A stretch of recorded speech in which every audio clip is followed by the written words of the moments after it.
Welcome to the 17th episode of Faith of Our Fathers. Today we're going to talk about, we started last time a little bit, with Gnosticism. This is one of the interesting periods in church history, and probably one of the least understood times, because the Gnostics themselves, as we'll see, was not known for a common view. And if you have a basic understanding of Gnosticism, especially when people throw the term Gnostic at you, then you'll have probably just enough to get by and not worry about it. The very term Gnosticism is a problem. It comes from the Greek word gnosis, which referred to an immediate experiential knowledge that comes from an acquaintance, in contrast to propositional or factual knowledge. In other words, you have this experience that gives you knowledge or understanding. And that is not the same thing as an aha moment when you are given intellectual property or understanding. Now, there's a group in the 2nd century who called themselves, a term we have translated as Gnostics. And the term itself in Greek meant those capable of attaining knowledge, or the knowing ones. But beginning with Irenaeus, there were a group of Christian who studied heresies, and they extended the term to cover all the opponents in the church in whom they discerned some commonalities, yet who had entirely different systems of thought. So we've lumped them into Gnostics because they shared similarities with other people in the church that belonged to heretical groups. So it's good to remember the term Gnosticism has become something of an umbrella term for what was more a mood or an attitude toward the world and its origin, even though those moods and attitudes varied, rather than to a group holding a single solution to the problems. Gnosticism was more of a movement than a consistent approach. The religious movement of Gnosticism, it contained a whole bunch of other movements all into one. But we're just going to talk about the religious movement of Gnosticism. Was characterized by intuitive knowledge of the origin, essence, and ultimate destiny of the spiritual nature of human beings. They felt this was their origin. They felt this was their essence. And these feelings were the knowledge and would show them which way to go. Now, if you want to study Gnosticism, there are certain areas in which to look. It was long hampered by the fact that our main sources of information were from the anti-heretical writers such as Irenaeus. The principal authors who discussed Gnosticism and preserved Gnostic materials in their writings, the Gnostics, we say. And so were Irenaeus, Clement of Alexandria, Tertullian, Hippolytus. The Gnostics were also known from writings against them by the Greek philosopher Plotinus. Even where these authors preserve quotations from Gnostic writings, like in anything else, they were verses taken out of context, so you don't know exactly what they're coming from, And they were always verses that were picked because they could be responded to as being shown to be false teachings. It's usually the case in all history where losers are known only from descriptions of their opponents. I mean, after all, how many Americans really understood what the British thinking was in the Revolutionary War? We know all about George Washington, Thomas Jefferson, and the king was the bad guy. But there was so much more going on, and they were British on our side, and everything else we don't know about those people. Some supplement to what the anti-heretical church fathers said was available in a few original Gnostic works preserved in Coptic. And they were from a pagan group of Gnosticism. And from the later Manichaean and Mandraean sources, two movements indebted to earlier Gnosticism. The situation changed dramatically, and we were all running to our bookstores. Not that I was there then, but the principle is the same thing. As soon as we got introduced, we had to get those works. In 1945, at Nag Hammadi in Egypt, a collection of 12 codices, plus other sheets, written in the 4th century and containing mostly original Gnostic works in a Coptic translation. The publication of these works in critical editions and reliable translations have made them now the primary focus for the study of ancient Gnosticism. The Nag Hammadi collection can be broadly grouped into 5 categories of writings, which we'll list later. Of these, the most important are the first 2, those closer to the original Gnostic thoughts, which the names Sethian and Bargal Gnostic, or Ophite, or others are given, which may represent variations from one school or distinct systems.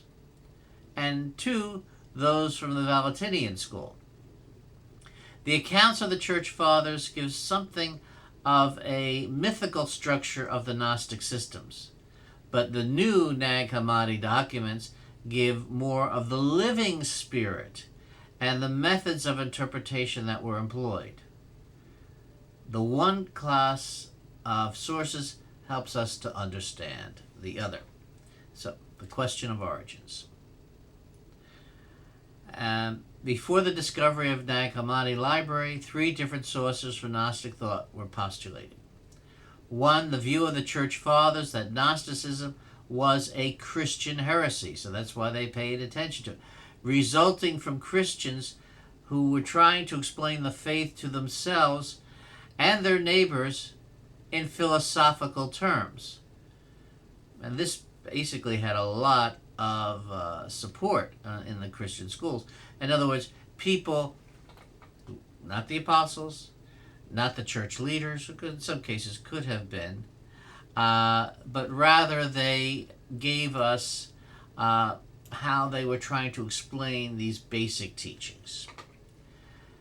Second, the opposite view presented Gnosticism as essentially a non-Christian movement, some tracing it to modern-day Iraq or ancient Persia, representing the syncretic mood of late antiquity that reconstructed a philosophical world from old myths and gods, and in the process adopted a veneer of Christianity that in turn provided a model for Christian intellectuals to interpret their faith. And this was advocated by the people who are studying the history of religions. They say, okay, this came along, it bumped against Christianity, and there was some mingling going on between the two. The third, a less commonly held view, that the Gnostic speculation began in Jewish circles, perhaps as an effort to find eternity when the kingdom of God did not come. Eons as ages of time in apocalypticism became cosmic components of the divine Pumora in Gnosticism, have found renewed support as a result of Nag Hammadi documents. Now, just to give you a overview of the works, as I said, the Sethian works, these come from more on the myth of origins. The Apocalypse of Adam is one of the examples. The Gospel of the Egyptians is another. Others relating to the ascent of the soul, the Strianos, and the three steles of Seth. Then I mentioned Valentinian's works, the Gospel of Truth, the Treatise on the Resurrection, the Tripartite Tractate, and the Gospel of Philip, which becomes very influential. Third, the works of the Thomas tradition in Syria, the Gospel of Thomas, which has had a great deal of influence in modern debates, and the Book of Thomas the Contender, the Hermetic works, other works including non-Gnostic Christian moral wisdom, the teachings of Sylvanus, for example. Okay, getting back.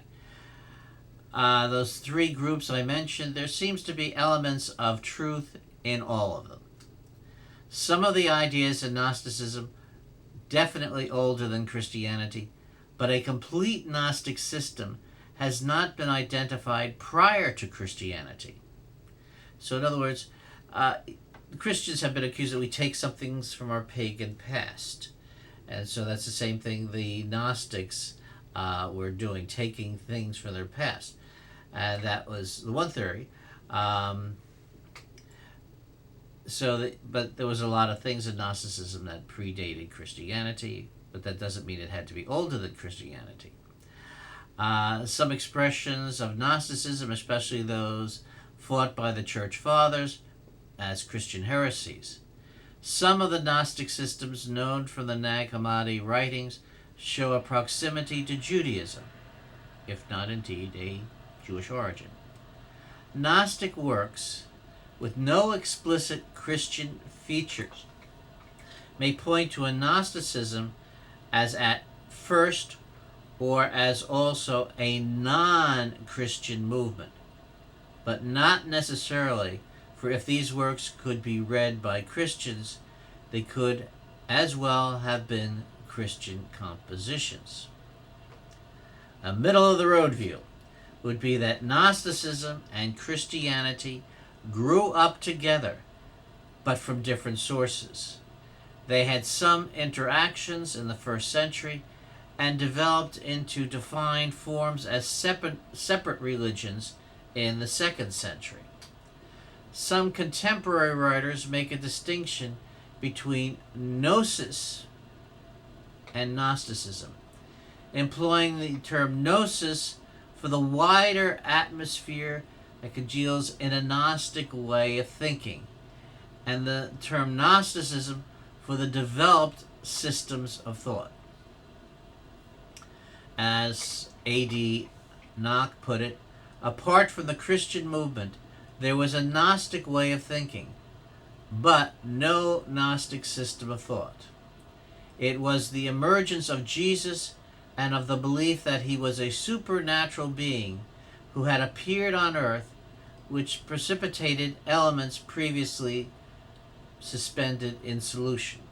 In other words, when Christianity hit gnosis, you get Gnosticism. The fully developed Gnostic systems that we know from the Church Fathers and that are reflected in the Nag Hammadi library, whatever their antecedents, belong to the second century. It was Christian Gnosticism that made an impact, for the Neoplatonists regard Gnosticism as a Christian deviation. Gnostics to them were Christians with a kind of claim to be intellectuals characterized by a passionate dualism and extreme anthropocentricity. To say that Gnosticism is non-Christian in origin is not necessary, not necessarily to say that it is a pre-Christian. Whatever the points of contact between Christianity and Gnosticism, the former statement can be affirmed. The latter is not. Components of Gnosticism. The debate over origins points to the elements that went into the developed Gnostic systems of the second centuries. These contained Jewish, pagan, and Christian components. Many of the Gnostic speculations can be explained as arising from reflections on the early chapters of Genesis. Certain developments in Judaism may be seen as a background to the emergence of Gnosticism. The influence of dualistic thinking, personification of wisdom, and intermediary beings found in developed angelology, are all contributing. Hence, many now look to the milieu of the heterodox Judaism, or specifically to Jews in rebellion against their religious heritage, for the origins of Gnosticism. Greek philosophy provides another large component in Gnosticism. Neo-Pythagorean influences may be seen in the negative evaluation of matter, aesthetic practices, and speculations about the cosmos. Some speak of Gnosticism as Platonism run wild because of the statements in Plato developed by the Gnostics. A remote supreme being and the soul as immortal and in bondage to the body. Pagan analogies may also be found in their Hermetic literature and the Chaldean oracles. Many things in the New Testament, especially Paul and John, prove susceptible of Gnostic interpretation, so that modern scholars, some of them, see these New Testament authors as employing Gnostic thinking in formulating their own ideas. Although we have continued the common practice of speaking Gnosticism as if it were a single entity, this was hardly the case. Each Gnostic teacher took these component elements and put them together according to a Gnostic way of thinking in order to construct his own system. Thus, there is a great variety in the details of the systems of different Gnostic teachers. Gnosticism was an aggregate of a series of individualistic responses to the religious situation made by teachers who do not think of themselves as eccentric. Common features. Each Gnostic teacher had his own system. What held each Gnostic community together was its myth of origins, the sense of group identity, and the in-group language. Again, the myth of origins, the sense of group identity, and the in-group language. The main features of the various myths were as follows. 1. The original divine element produced other spiritual principles. 2. A fault occurred in the divine spiritual world. 3. As a result, matter came into existence. 4. Some of the pure spiritual nature was planted in some souls, not all. 5. A Redeemer revealed the way of escape out of the material world for the divine element. 6. The soul passes through realms of the world's rulers in its return to its spiritual home. So to repeat that again, since it's so key in understanding. 1. The original divine element produced other spiritual principles. 2. A fault occurred in the divine spiritual world. 3. As a result, matter came into existence. 4. Some of the pure spiritual nature was planted in some souls. 5. A Redeemer revealed the way of escape out of the material world for the divine element. 6. The soul passes through the realms of the world's rulers in return to its spiritual home. The Gnostic attempt to explain the problem of evil posited a fall in the divine world, in deity. This effort to, in a sense, kick upstairs the problem of evil was notable, but ultimately unsatisfying solution to one of the difficult human philosophical questions. See, in Christianity, the fault lies in ourselves, not in the divine. The way of dealing with this question was one expression of the Gnostic, especially Valentinian, use of the partly poetic, partly philosophical concept of, quote, metaphysical correspondence, end quote, applying the Platonic idea of earthly realities as imitations of the world of ideas.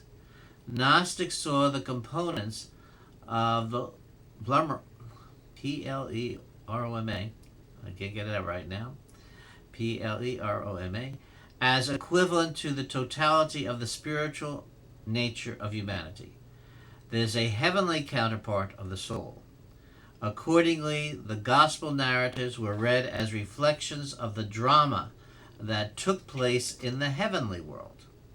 Thus, in spite of its dualism, the gnosis of Gnosticism involves the divine identity of the knower, the Gnostic, the known, the divine substance of one's transcendent self, and the means by which one knows, gnosis as an implicit divine faculty to be awakened and actualized.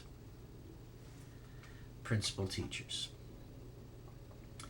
The anti-heretical writers of the early church trace Gnosticism to Simon Magus, the father of all heresies. This genealogy of heresy in the church fathers looks artificial, being influenced by various succession lists employed in antiquity, and the account in Acts chapter 8 does not suggest that Simon had any particular Gnostic teaching. It may be there was a confusion between Simon of Acts 8 and another Simon who was a Gnostic, or Acts 8 may not tell the whole story, or that Simon was on his way to becoming a Gnostic, and his followers may later have become Gnostics. At any rate, the attribution of Gnosticism to Simon may point to a Samaritan origin, to which some now look.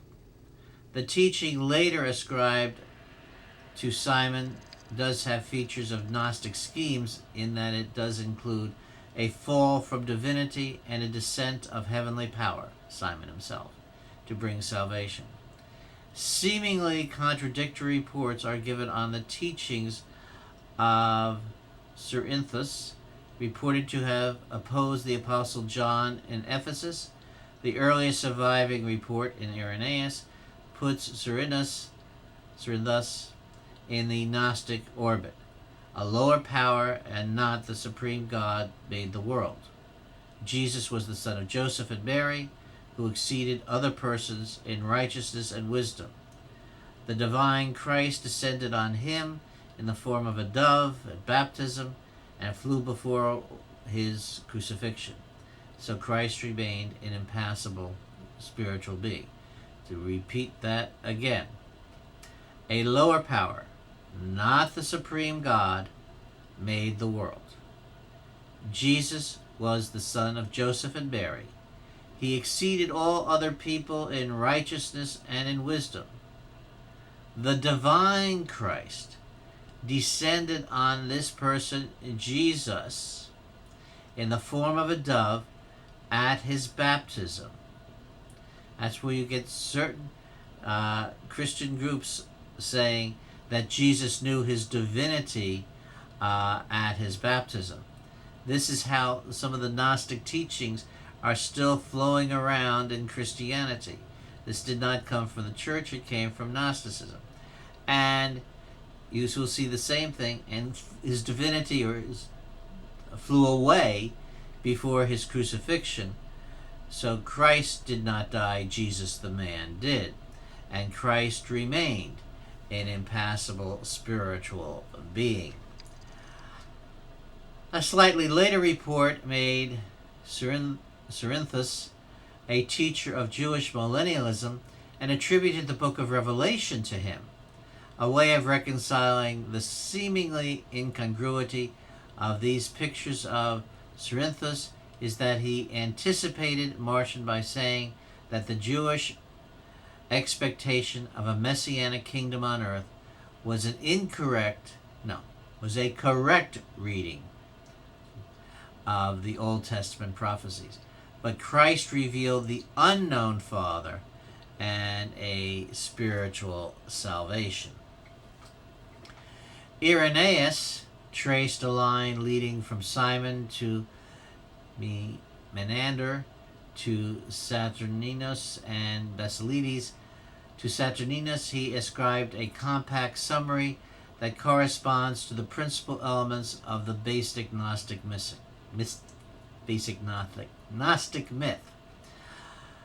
The unknown Father made the various levels of angelic beings.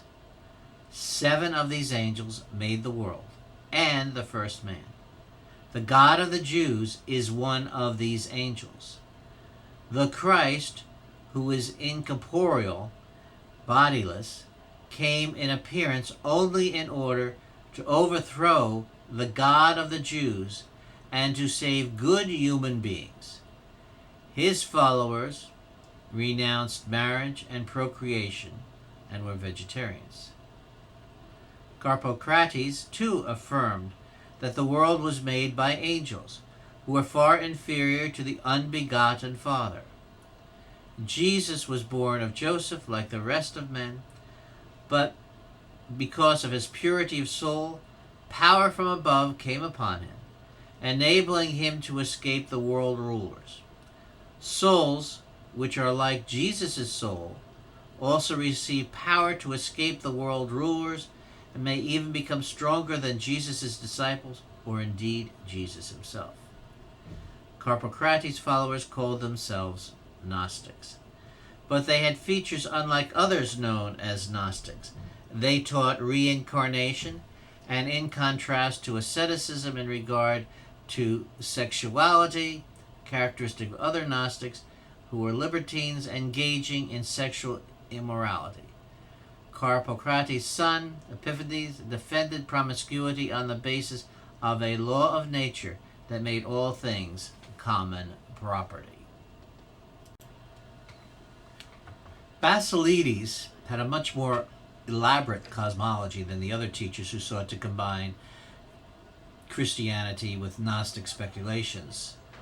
The ungenerated Father, or their term, the non-existent God, which meant the God beyond existence, engendered various spiritual qualities, and from them produced powers, principalities, and angels, terms which should be familiar to you. One set of each for all 365 heavens. Among the heavenly beings was an archon, Archon, who was God of the Jews. The unengendered Father sent his firstborn mind, or intellect, to free those who believe in him from the power of the beings who made the world. This emissary corresponds to Jesus, who worked miracles but did not suffer. Simon of Cyrene, who carried Jesus' cross, was ignorantly crucified in his place, while Jesus, taking the appearance of Simon, stood by and laughed at them, and then ascended invisibly to the Father who had sent him. Salvation belongs only to the soul, not the body. His followers were ready, in terms of persecution, to deny they were Christians, since they, like the angels, are not able to suffer. Of those the church fathers called Gnostics, by far the most influential teacher was a religious genius, Valentinus, who was a Christian reformer of Gnostic theology. Valentinus was educated in Alexandria and, after teaching there, went to Rome, where he was active in the church. Reportedly disappointed in his hope to be elected bishop and meeting much opposition to his teaching, he dropped out of sight. Very little that is certain from Valentinus remains, but it has been suggested that the Gospel of Truth, found at Nag Hammadi, is a sermon of his. Valentinus was more explicitly Christian than his Gnostic predecessors, but he also more fully appropriated the language of Plato. Moreover, Valentinus's mysticism modified Gnostic mysticism by understanding salvation as coming through gnosis, knowledge of, experiential acquaintance with, the Savior, the Self, and God. His myth of origin starts not with an original monad, a single entity, but with a pair of first principles, the inexpressible and silence. Using agricultural language, Valentinus says that they produced other dualities to constitute the first Ogdoad, 8. From it proceeded 22 other powers, making a total of 30 eons in the Pleroma, fullness of spiritual universe. That's that Plroma that I keep getting tongue-tied on. One of these eons, Aeons, named Sophia, the Greek word for wisdom, in other versions of the myth, revolted and engendered Christ and a shadow, matter.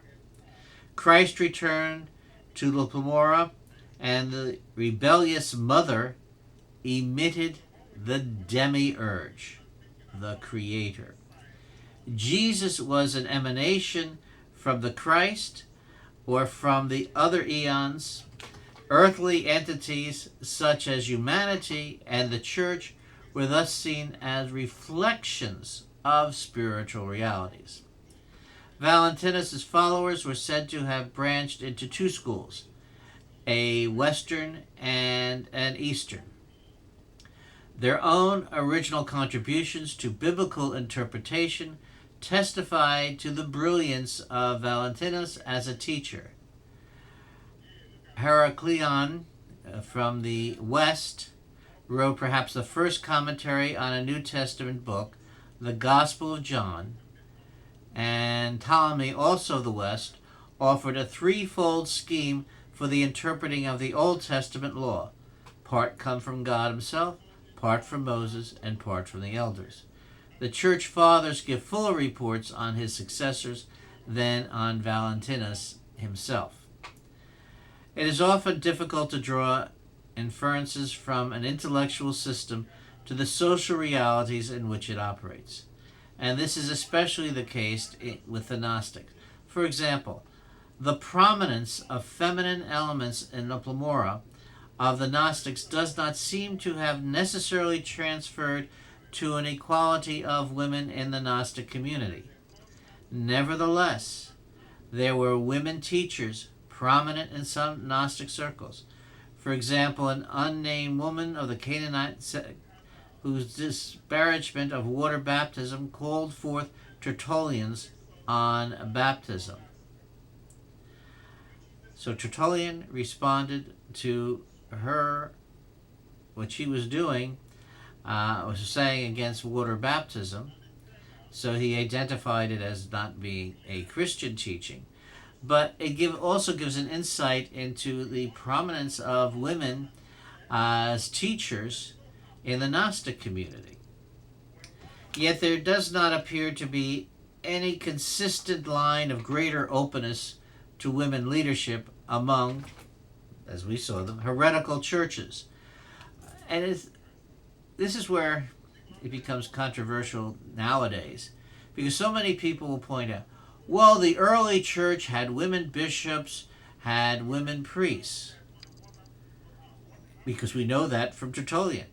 He was refuting this woman teacher, maybe women bishops, etc. But from his writings, we get the idea that they were kind of Christian, and so they were heterodox Christians, and so they had women priests and women bishops, but not the Orthodox, which became the church of today.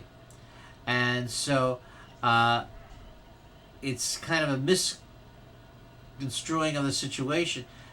As you can see, they were had Christian elements that did not necessarily make them Christian, and they were refuting some of the basic Christian ideas, such as water baptism. And these groups had women priests and deacons. I am going to leave it here now before I go on to myths of creation and salvation. I hope you're digging your way through all of this. This is kind of a difficult thing, and we'll continue into the next session as well. I thank you for putting up with me, putting up with this very heavy material. It's not as easy to plow through, even for the people that spend their life studying it. And if you want to study, you could look at the works of Elaine Pagels, who is a Christian scholar, and yet in some of her writings, people accuse her of being influenced by the Gnostics, because she was a great scholar on Nag Hammadi, or is a great scholar on Nag Hammadi. I thank you again for being with us, and I hope that you'll be with us next time as we continue our journey through the history of the church, which we started with the with Jesus himself, and our goal is to go up to, but not include, the Reformation. And so then we'll replay everything all again and modify some of the earlier stuff. The reason being, we want this to be truly an ecumenical history of Christianity and not get into the points of division. I thank you for your time. If you have any questions, because I have been starting to get emails at Jonathan, JONATHAN .MORSE @va.gov. If you missed this, or well, if you missed the previous ones, you can go to www.fjmministries.org and then click under Catechetical Material, and you'll see the Faith of Our Fathers series there. To give that again, Foxtrot, Juliet, Michael, India, and I slipped India, Sierra, Tango, Romeo, India, Echo, Sierra, dot, Oscar, Romeo. Oh, I forgot G too. It's getting, the longer you get away from it, and don't use it. And anything else? If you're here at Prairie Point, my office is across from the chapel.